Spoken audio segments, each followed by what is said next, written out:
이번에는 국채보상운동과 대구 호국 보훈정신에 대해서 강연을 좀 청해 듣겠습니다. 강연해 주실 나영환 강사님은 현재 팟빵 소설 속 역사를 진행하고 계시고 KG 패스원 공무원 한국사 강사를 또 하고 계십니다. MBC 무한도전을 비롯해서 많은 방송에서 함께 만났던 그분입니다. 나영환 강사님, 박수로 모시겠습니다.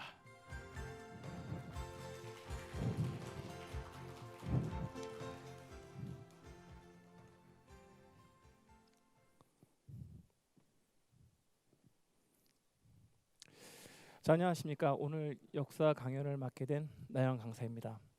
오늘 대구를 와 보니 정말로 미남 미녀 분들이 정말 많으신 것 같고, 또 학생부터 나이 드신 분들까지 그 눈빛에 무엇인가 타오르는 것이 있는 것 같습니다. 아마 여기 대구가 가장 큰 불길을 가진 도시가 아니었을까 생각이 듭니다. 그리고 그 불길로 사신 그분들의 후손으로 사신 여러분들의 눈빛에 제가 뭔가 압도되는 그런 느낌마저 듭니다. 여러분 생각할 때 그럴 거예요. 무슨 피곤해 보이는데 이렇게 생각할지 모릅니다. 저는 대구 사람은 아닙니다. 하지만 우리 대구 시민들과 뭔가 친근함을 느끼고자 사투리를 좀 더 연습해 왔는데 좀 역겹더라도 많이 애교스러운 마음으로 봐주셨으면 좋겠습니다. 대구는 우리나라 근현대사에 있어서 가장 중요한 시기마다 가장 큰 불길을 이루었던 곳입니다. 불길이 무엇입니까? 불길이란 불이 타고 지나가는 길입니다. 역사에서 불길은 무엇입니까? 역사에서는 바로 선구자, 개척자를 말합니다. 바로 신대륙을 발견했던 콜럼버스처럼, 달에 첫 발을 내딛던 아폴로처럼 말입니다. 불길은 불씨 하나만으로 되는 것은 아닙니다. 불씨 하나하나가 모여 바로 불길을 이루는 것입니다. 그렇다면 왜 여러분이 대한민국의 불길인지, 여러분이 지금 두 발을 딛고 있는 이 대구 도시가 왜 자긍심을 가질 만한 도시인지 제가 오늘 지금부터 천천히 이야기를 해보도록 하겠습니다. 먼저 강연을 시작하기 전에 상식 문제를 드려보도록 하겠습니다. 백성과 시민의 차이는 무엇입니까? 백성은 왕이 다스리는 나라의 사람들입니다. 하지만 시민은 스스로 나라를 다스리는 사람들입니다. 그렇다면 대한민국에서 언제부터 시민이라는 개념이 시작됐을까요? 저는 마음속에서 스스로 내가 이 나라의 주인이라는 의식이 생겼을 때부터 바로 시민의 개념이 생겼다고 생각합니다. 내가 이 나라의 진정한 주인이구나라는 그런 마음이 들 때 진정한 대한민국이 시작됐다고 보고 싶습니다. 일본은 우리나라를 복속하기에 아주 치밀하고 오랜 시간 공을 들였습니다. 우리나라를 침략하기 위해 일본 각본, 일본 주연, 일본 연출의 그 긴 시나리오는 1876년 일제가 우리나라를 강제 병합하기 정확히 34년 전 강화도에서 그 시작을 알립니다. 여러분, 침략이라면 무엇입니까? 총과 칼을 들고 우리를 짓밟을 줄 알았습니다. 하지만 일본은 너무나도 뜬금없는 우리에게 친절을 베풉니다. 우리를 근대화시켜주겠다 약속을 했습니다. 근대화, 너희를 일본과 같은 그런 문명화된 국가로 만들어주겠다고 일본은 약속을 했습니다. 근대화는 무엇입니까? 철도 놔주고 전선 깔아주고 이런 식으로 우리나라의 벗으로서 그들은 자처를 했던 것이고, 우리에게 너무나도 친절하게 바로 돈을 빌려주겠다고 이야기를 합니다. 나라와 나라 사이에 빌려주는 돈을 뭐라고 하는지 아십니까? 그거를 바로 차관이라고 합니다. 말이 좋아 차관이지 그거는 빚이나 다를 바가 없었습니다. 하지만 일본은 너무나도 수상한 친절을 베풉니다. 우리나라의 최초의 철도는 서울, 경성과 인천에 있는 경인선이었습니다. 그리고 서울과 부산에 있는 경부선도 일본에 의해서 부설이 됩니다. 심지어 최남선 선생은 일본이 이렇게 우리나라를 근대화시켜준 은인이며 우리를 근대화시킨 정말 우리의 벗이라고 지켜세우기까지 했습니다. 하지만 일본은 바로 자신들이 부설한 그 철도를 바탕으로 이 나라를 갖다가 무자비하게 침략을 해버립니다. 일제는 1904년 제1차 한일협약을 통해서 본격적으로 차관을 제공합니다. 여러분, 차관을 제공했다고 말하지만 사실은 차관을 강요했다는 표현이 맞을 것입니다. 그리고 1904년 우리나라의 최종 고문으로 왔었던 바로 메가타는 우리나라 대한제국의 화폐 발행권을 박탈해버리고 일본 제1은행 화폐, 즉 엔화, 그 엔화를 이 나라의 본위화폐, 유통화폐로 삼습니다. 여러분 지갑 속에 있는 화폐를 꺼내보십시오.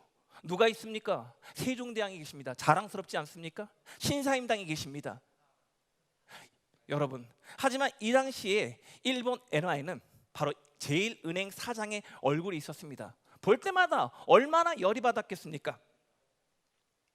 어쨌든 지금으로 말하면 한국은행이 해야 되는 우리나라의 경제의 심장 역할을 일본과 일본 제1은행이 뺏어버리고 그들이 맡아버렸던 것입니다.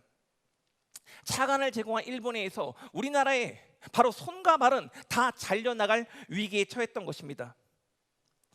이 과정에서 우리가 진 빚이 얼마입니까? 바로 1,300만 원입니다. 1,300만 원이 얼마인지 몰라서 제가 한번 조사를 해봤습니다. 무려 3,300억 원 정도. 바로 지금 우리나라의 국가 예산의 거의 2배에 해당되는 어마어마한 예산에 이르는 돈이었습니다.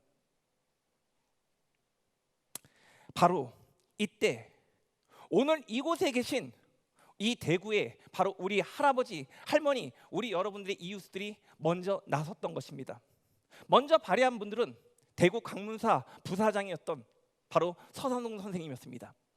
이 서상동 선생님과 김강재 선생님을 비롯한 광문의 회원들이 바로 이 운동의 시작이었습니다.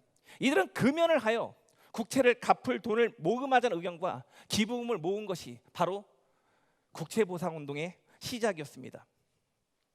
여러분, 이 대한매일 신보에 실렸던 글은 제가 학생들에게 가르칠 때마다 정말 가슴 벅차 오르며 실렸던 바로 글입니다. 가장 우리나라의 국민들이 가장 많이 봤던 대한매일 신보. 국채 1,300만 원은 우리나라가 망하느냐 마느냐 직결된 것이다. 이것을 갚으면 나라가 유지되고 이것을 갚지 못하면 나라가 필연적으로 망하는 것이니 이미 우리 삼천리 강토와 민족은 그들의 손아귀에 달려있다라고 외쳤습니다. 이 글은 바로 들불처럼 퍼져나가 전국으로 퍼져나가 모든 사람들이 참여하는 운동으로 이어졌던 것입니다. 제가 사례를 이야기하겠습니다. 국채보상운동은 신분과 빈부와 모든 것을 막론하고 많은 사람들이 참여하는 운동이었습니다. 기생앵무를 기억하십니까? 월급이 15원이었습니다.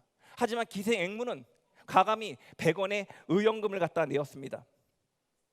한 번은 도적대가 의연금을 갖다가 탈취했는데 바로 그 돈이 의연금이라는 것을 알고 자신이 탈취했던 돈까지 보태어 내었던 그 기록이 남아 있습니다. 이 나라의 황제는 누구였습니까? 고종 황제가 아니었습니까? 고종 황제를 기억하십니까? 정말 애원갔던 고종 황제는 바로 금연을 하며 양반과 광료들까지 이 운동에 동참하자며 격려했었고 호소했던 것이 대한매일신보에 잘 실려 있습니다.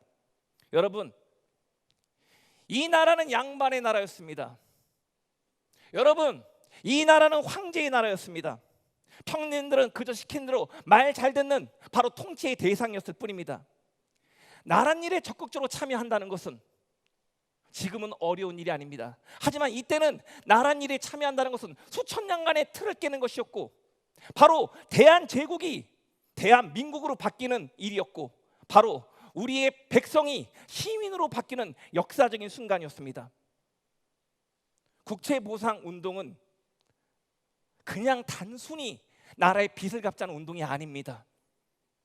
나라의 주인이 바뀌는 엄청난 운동이었습니다.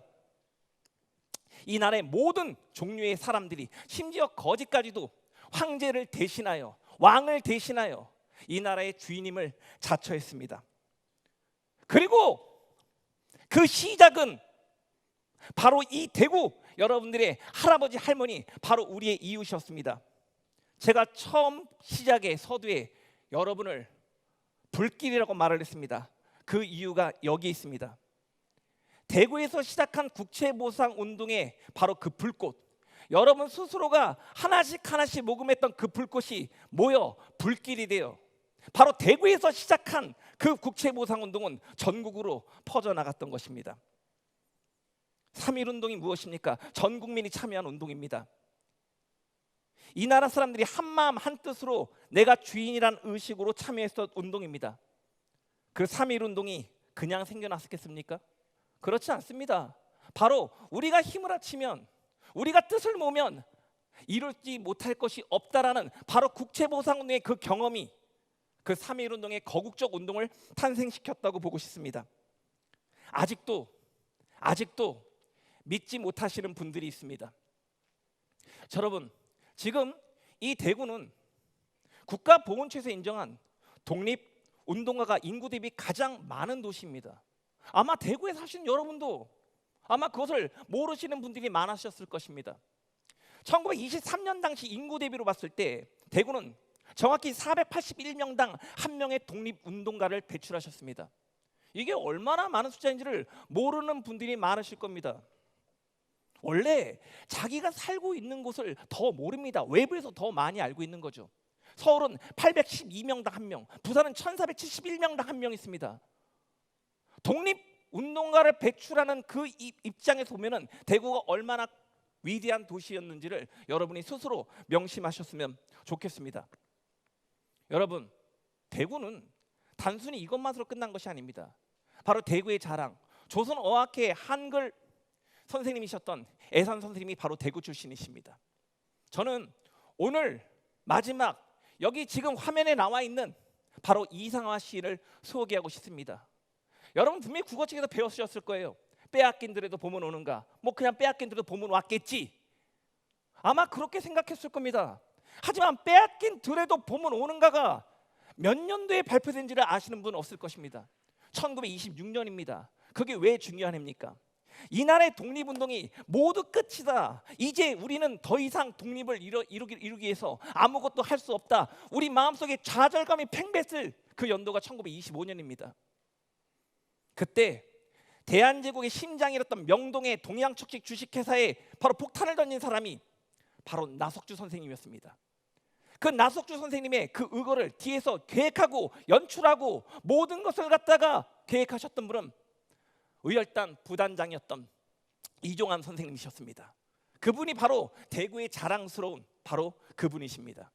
그때 아무도 시작하지 못했을 때 이상화 선생님은 이 모든 청년들이, 대한민국의 모든 사람들이 이 나라의 독립은 끝났다고 했을 때 빼앗긴 들에도 봄은 오는가, 빼앗긴 들에도 봄은 올 것이다. 지금은 우리가 나라를 뺏겼지만 우리의 정신과 혼이 있다면 우리는 반드시 나라를 되찾을 것이라고 그 시작을 알렸던 분이 대구의 자랑 이상화 선생이셨습니다. 제가 만약 여기가 끝이라면 저는 대구에 조금은 실망했을지도 모릅니다. 그리고 좀 낯뜨겁지 않습니까? 뭐 불길이니 이런 얘기를 하지 못했을 것입니다. 그냥 불꽃 정도라고 얘기했겠죠. 그러나 여러분들을 제가 대한민국의 불길이라고 감히 말씀드릴 수 있는 이유는 뜨거운 대구 사나이, 그리고 우리의 강인하고 어여쁘신 대구 여성분들의 불길이 바로 해방 이후에도 끊임없이 이어졌기 때문입니다.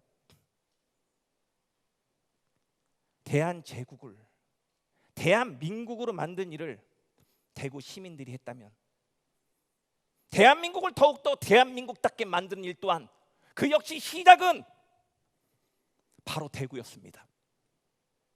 자유당은 영구 집권을 깨했습니다. 1960년 3.15 부정선거를 위해서 온갖 악랄한 방법을 계획하고 동원했습니다. 야당 탄압은 물론이고 대리투표, 3인조 공개투표, 이런 악랄한 방법을 계획했습니다. 이 선거의 막바지였던 2월 28일 대구에서는 야당 후보였던 장명 박사의 연설이 계획되어 있습니다. 이 연설은 대구뿐만 아니라 전국에 있는 모든 곳에 바로 시선이 이목이 집중되었던 연설입니다. 자유당은 이 연설에 많은 시민들이 동원될까 두려웠던 나머지 긴급히 대구의 8개 국공립학교에 긴급히 등교 명령을 내립니다. 명분은 정말 제가 강연을 하면서 어이가 없었습니다. 토끼 사냥, 그리고 바로 영화 관람, 그리고 조기 시험을 위한 준비였지만 학생들은 알고 있었습니다. 이것이 바로 독재 정권의 연장을 위한 수단이었음을 알고 있었습니다. 지금의 18살, 19살 여러분의 자식들, 여러분의 동생들, 여러분의 막내 동생들을 보시죠. 너무나도 어리고 너무나도 철부지였던 그분들을 보실 것입니다. 하지만 기억하십시오. 혹시 이곳에서 이 강연을 이 온라인을 통해서 듣는 학생들이 있다면 바로 여러분들의 할아버지, 할머니 아니면 엄마, 아버지가 바로 여러분 같은 또래에 얼마나 대단한 분들이었는지를 기억했으면 좋겠습니다. 그리고 그 피를 물려받은 사람이라는 것도 기억했으면 좋겠습니다. 바로 그분들은 그 당시에 깨어 있었고 역량이 있었고 바로 이 사회와 이 나라의 역사와 이 나라를 바꿀 만한 그 충분한 에너지를 가지셨던 분들입니다. 바로 여러분도 그런 DNA가 여러분 피 속에 흐르고 있습니다. 여러분도 이 나라와 역사를 바꿀 수 있는 바로 그런 주체가 될 수 있음을 명심해 주십시오. 어쨌든 2월 28일 경복고 부이한정이었던 이대호 학생들은 조회문에서 결의문을 낭독하며 반독재 투쟁에 참여해달라고 호소를 했습니다. 그리고 그 다음날 대구에 있는 대구공고, 대구상고, 대구고 많은 학생들이 거리로 뛰어나왔습니다. 그들의 민주화를 위한 열망이 불꽃이 되어 바로 전국으로 퍼져나갔고 대전, 부산, 서울 그리고 4.19 혁명의 정점이 있었던 마산, 의구로 이어졌던 것입니다. 여러분, 대한민국의 헌법 전문을 기억하시는 분은 많지 않습니다. 대한민국 헌법 전문을 제가 한번 여러분들 지금 공무원 학생들 앞으로 이 나라에 정말 나라를 위해서 헌신하실 여러분들은 대한민국 헌법 전문에 이 앞에 있는 4줄 정도는 암기를 하고 있으셔야 됩니다. 왜요? 시험에 나옵니다. 여러분, 유구한 역사와 전통에 빛나는 우리 대한민국은 3.1 운동으로 건립된 대한민국 임시정부의 법통을 개정했고 불의에 항거한 4.19 혁명 이념을 계승하고 점점점점. 바로 이 대한민국 헌법 전문에 뭐가 나와 있습니까? 3.1 운동과 바로 4.19 혁명이 언급되어 있습니다. 이 두 가지를 가능케 했던 것은 바로 어디였습니까? 바로 대구였습니다. 아까 말씀드렸듯이 국채보상운동은 3.1 운동의 바로 단초가 되었고 그리고 2.18 민주화운동은 4.19 혁명의 도화선이 되었습니다. 여러분, 오늘 이 자리에 계신 대구 시민 여러분, 제가 서두에 말씀드렸던 여러분은 뭐라고요? 여러분은 불길이란 말을 이제 좀 실감이 나십니까? 여러분, 대구는 대한민국 위기 때마다 가장 먼저 나서고 가장 먼저 반응했던 도시입니다. 6.25 전쟁 당시 우리 3일 만에 서울을 내줍니다. 그리고 전 국토의 90%가 바로 북한군의 수중에 떨어집니다. 이제 단 10%만이 남았습니다. 그때 마지막 희망 낙동강 전선을 사수하며 결국 지키셨던 대구 다부동 전투를 기억했으면 좋겠습니다. 여러분, 지금 이 강연을 들으시면서 무슨 생각을 하십니까? 대구는 항상 모든 것의 시작이었고 모든 위기에서 먼저 나섰던 바로 대구 시민의 역할이 있었다는 것을 여러분 느끼고 계십니까? 이 당시에 가장 치열했던 전투 8월 13일부터 8월 23일까지 있었던 여러분도 잘 모르는 3.18 고지 전투는 고지의 주인이 15번이나 바뀔 정도의 치열한 전투였습니다. 이 치열한 전투에서 여러분들 이 전투는 바로 태극기 휘날리며의 바로 배경이 되었던 바로 전투이기도 했습니다. 우리 국군은 전 국토의 마지막 남은 이 낙동강 전선을 사수하며 목숨을 걸었던 것입니다. 많은 청년들이 이 전쟁에 참여했고 전쟁에 참여하지도 않아야 될 그런 의무가 없는 이런 장년들도 지게를 버리고 이 전쟁에 참여했습니다. 우리 대구 여성분들은 주먹밥을 만들며 위험을 무릅쓰고 국군 장병에게 바로 이 주먹밥을 날라줬다는 기록이 있습니다. 나라의 위기 앞에 정말로 나만을 생각하지 않을 자신 있습니까? 나라의 위기 앞에 여러분이 먼저 솔선수범해서 정말로 나아갈 그런 준비가 되어 계십니까? 이 전투에서 나라의 위기 앞에 나만을 생각하는 사람은 없었습니다. 모두들 나보다는 우리를 생각하는 마음으로 목숨을 아끼지 않았습니다. 여러분, 제가 이 강연을 준비하면서 생각을 했습니다. 어떻게 강연을 할까? 제가 오늘 처음 강연했을 때 여기 담당자 분께서도 저를 보시면서 강연을 재밌게 하신다는데 라고 하더군요. 강연을 재밌게 할 수 있습니다. 여러분들의 입맛에 맞게끔 더욱더 재미난 이야기를 해드릴 수 있습니다. 하지만 제가 이 나름대로의 어떤 결을 좀 바뀌었던 이유는 앞에 있었던 바로 그 공연을 보면서, 그리고 아까 여기 계신 바로 국채보상운동에 관련된 그분들을 만나면서 저는 스스로 숙연함을 느꼈습니다. 그분들 앞에서 내가 정말로 가볍게 강연하는 것은 결코 올바르지 않다라는 생각을 했습니다. 여러분은 불길입니다. 왜냐하면 여러분은 어떤 조건과 상황과 이해득실을 따지지 않고 결연히 일어났기 때문입니다. 그리고 바로 그 여러분의 불길이 이제 대한민국의 커다란 발자취로 남게 되었습니다. 저는 많은 곳에 강연을 갑니다. 그때마다 저도 준비를 하는데 오늘 대구 지역에서 저는 특별한 뭉클함을 느낍니다. 평소에 많은 분들과 직접 만나서 눈을 맞춰가며 제 이야기를 전달합니다. 왜요? 그래야 그분들과 호흡할 수 있고 내가 무엇을 전달해야 되는지를 알 수 있기 때문입니다. 하지만 오늘은 이렇게 서로 얼굴도 볼 수 없는 상태로 강연을 하고 있으니 어색하기도 하고 제 마음에는 약간 서글픔, 속상함마저 들기도 합니다. 여러분, 지금 우리나라는 새로운 전쟁, 새로운 적과의 싸움을 하고 있습니다. 지금 수도권에서 많은 확진자가 나와서 여러 곳에서 어려움을 토로하고 있습니다. 그리고 그 시작이었던 바로 추운 겨울, 대구분들이 전국에 코로나가 퍼지지 못하게 먼저 노력하시고 희생하시고 극복하셨던 것을 저는 잘 알고 있습니다. 바로 코로나 초반에 이 병에 대한 정보도 없었습니다. 어떻게 준비해야 할지도 몰랐습니다. 당황스러웠습니다. 공포스럽습니다. 하지만 우리 대구 시민들은 한마음 한뜻으로 서로 위로하고 격려하며 서로를 보듬어 주었습니다. 저는 앞에서 말씀드렸던 것처럼 대구 출신이 아닙니다. 하지만 항상 뭔지는 모르겠지만 저는 수업을 할 때마다 대구 사투리를 써가면서 열심히 수업을 합니다. 국채보상운동을 설명할 때도 마찬가지였습니다. 국채보상운동이 어디서 시작했는데? 대구 아니고 대구에서 우리 사나이들이 있겠다 하면은 웃는 애들이 한 두세 명 있습니다. 그들은 바로 대구 출신입니다. 친해지자 그들이 이야기를 하더군요. 제발 그런 어색한 사투리 제발 좀 하지 말라고요.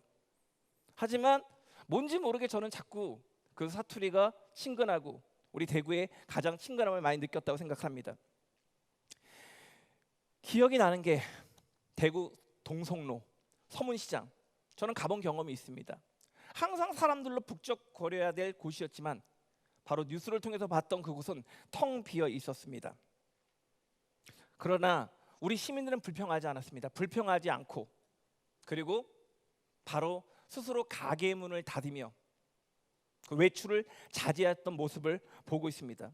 여기 도표에서 보듯이 바로 교통량이 이렇게 감소했던 것은 누가 시켜서가 아닙니다. 스스로 우리 대구 시민들이 스스로 알아서 이렇게 자발적인 모습에 동참했던 것입니다. 어느 분이 이렇게 얘기하셨습니다. 이번 코로나는 우리 대구에서 반드시 막아야 된다고. 오늘 말씀드린 낙동강 정선에서 이 대한민국을 사수했던 그 모습과 겹쳐 보입니다. 대구에서 막아주셨고, 대구에서 막아주셔서 정말 든든하고 감사했습니다. 국채보상운동가, 그리고 독립운동, 그리고 민주화 운동의 바로 성지답게 그 어느 것보다 빛나는 시민의식에 저는 존경을 표합니다. 당시 독일 언론은 이렇게 얘기했습니다. 바로 도시를 봉쇄하지 않고도 이렇게 코로나를 훌륭하게 극복했던 이 대구는 세계 어느 나라의 어느 도시보다도 훌륭한 시민의식을 가졌고 그 시민의식을 보여줬다고요. 제가 가장 감동했던 것은 그런 독일 언론의 극찬에 감동했던 것이 아닙니다. 여러분도 보셨을 겁니다. 다 부모를 걱정하는 마음은 똑같습니다. 엄마, 대구에서 지금 코로나 많이 있는데 빨리 서울로 올라오라는 그 말에, 그 자녀들의 말에 우리 대구 분들은 여기 있겠다, 대구는 우리가 지키겠다고 말했던 그 부모님들의 말을 보며 저는 울컥했던 그 감정을 지금도 잊지 못하겠습니다. 역사를 보면 꼭 코로나가 아니더라도 우리에게는 너무나도 많은 이런 위기가 있을지도 모릅니다. 그때마다 지금까지 그랬듯이 바로 국채보상 운동처럼, 바로 2.18 민주화 운동처럼 여러분들이 대한민국의 불길이 되어 주십시오. 대한민국의 대구에 살고 계신 여러분 한 명 한 명이 이 불길을 이루는 불꽃이라는 것을 기억해 주십시오. 그리고 위기 때마다 먼저 일어나 주세요. 나보다는 먼저 이웃을 생각했던 우리 대구 시민들처럼 바로 여러분들이 이날에 어떠한 역경과 어떠한 위기가 올지라도 바로 불꽃이 되어, 불길이 되어 그 고난과 역경을 반드시 극복할 수 있는 바로 대구 시민이 될 거라는 것을 저는 믿어 의심치 않습니다. 여러분, 항상 어려움이 있을 때마다 대구 시민과 대구 분들을 존경하며 항상 감사하는 마음으로 더욱더 살아가도록 하겠습니다. 대단히 감사합니다.